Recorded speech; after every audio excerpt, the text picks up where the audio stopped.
So a little bit on seasonal management. Really that starts in autumn, and that's specifically around identifying a dry off target cover. So during the autumn period we'll be working with a target pasture cover, and we'll generate a feed budget that starts in March and runs through till end of May, which describes an average pasture cover and is a balance between supply and demand. So the importance of the autumn or the early winter dry off cover is that really describes what the next spring looks like, and we're working on the premise we want to run through spring without any supplements, so we need to carry the appropriate amount of feed through the winter period to provide for the cows in an average season without supplement. So the tool we use is just a simple feed budget that's monitored on a weekly basis and an average pasture cover target, and that actually informs dry off date. When we move through the winter period, we're monitoring pasture covers probably for June and July every fortnight, and then leading into spring we move into two tools, a spring rotation planner and again an average pasture cover target. So this is to manage from starter calving to balance state. The rotation planner is a great tool for literally describing the area and the speed we can go at so that we finish the first round at the right time.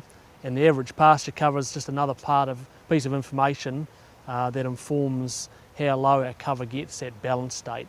So during the spring period the farms are walked at least weekly, and as we move into the peak growth period, slightly probably more on a 5 or 6 day rotation.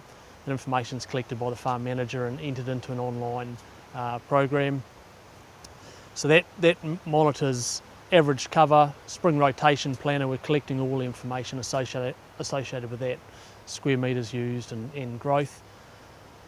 Once we move past balance state, the tool we probably pick up the most is just a simple feed wedge, and again we're monitoring the farm on a weekly basis, and decisions are made around conserving surpluses, and we use a feed wedge from balance state right the way through to next autumn, and because we've matched our supply and demand equation through setting our stocking rate, the summer management is pretty straightforward. It's just following a early spring a 20 to 22 day round and slightly lengthening the round as we go through summer.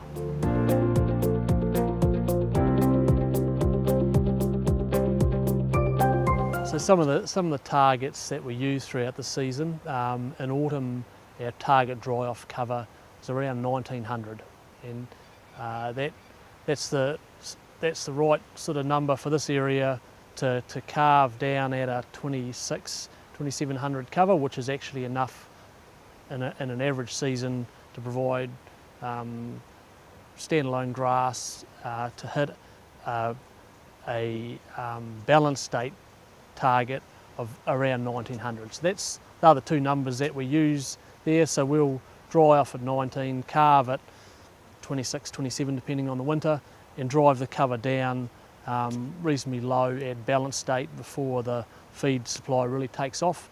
When we move into standard feed wedge summer management, we're typically looking for a 28 to 3000 pre-graze, which is effectively what's probably best for the ryegrass plant and managing around round length. So a target pre-graze in the 2.8 to 3 tonne range from later spring through to summer. As we get into autumn, by naturally reducing demand on farm and some early culling, our pasture covers will lift a little bit as we go into autumn, and our round length will come out. So our pasture covers and round will lengthen as we get into February and March, through reducing demand and strategic use of nitrogen to increase supply.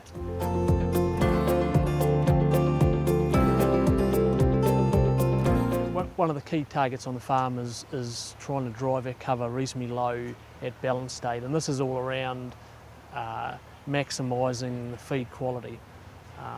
So it's a tricky time of year to manage, and it requires a little bit of wind with the weather, but our objective is to try and reduce the farm cover to as low as we safely can at the balance state period. So right before the pasture cover really comes away, we want to make sure the farm cover is low so that every bit of grass that does grow is high quality.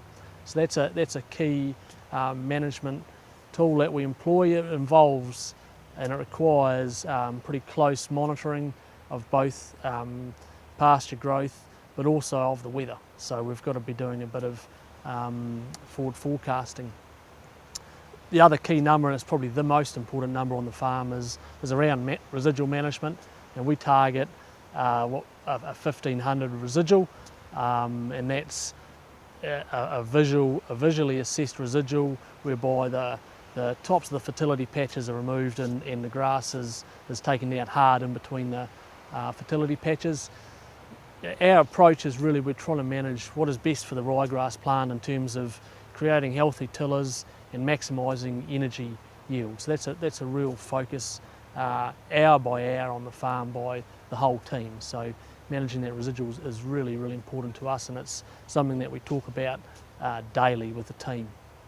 In terms of managing a surplus during the spring period, we will really lean on a feed wedge and use information that provides. So we have a target pre-graze of around the 2,800, which for these farms generates a 21, 22 day round or thereabouts. And it's a simple decision process in terms of identifying surplus. If the paddock is higher than our target residual, target pre-graze, it's a surplus, and it gets conserved into silage to be utilised at some other point during the season. So it's almost a simple decision matrix based on the information we can abstract from a feed wedge.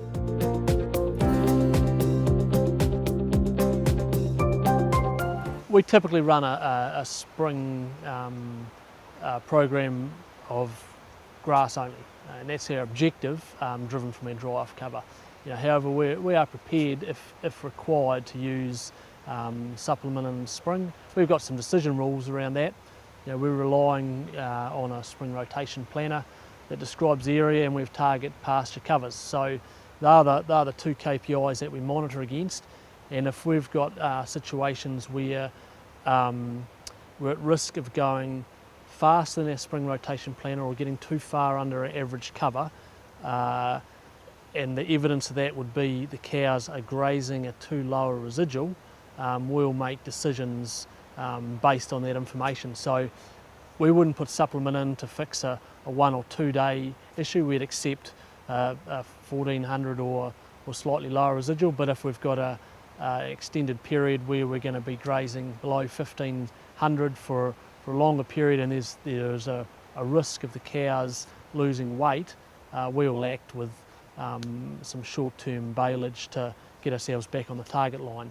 So the best thing we can do is work on long-run historical averages. We don't panic too much about what may, or whether it's going to be a good growthy season or dry or hot and cold. We work on the historical data we have and base our decisions on that, and trust the data that we've got and what we're recording before we lurch.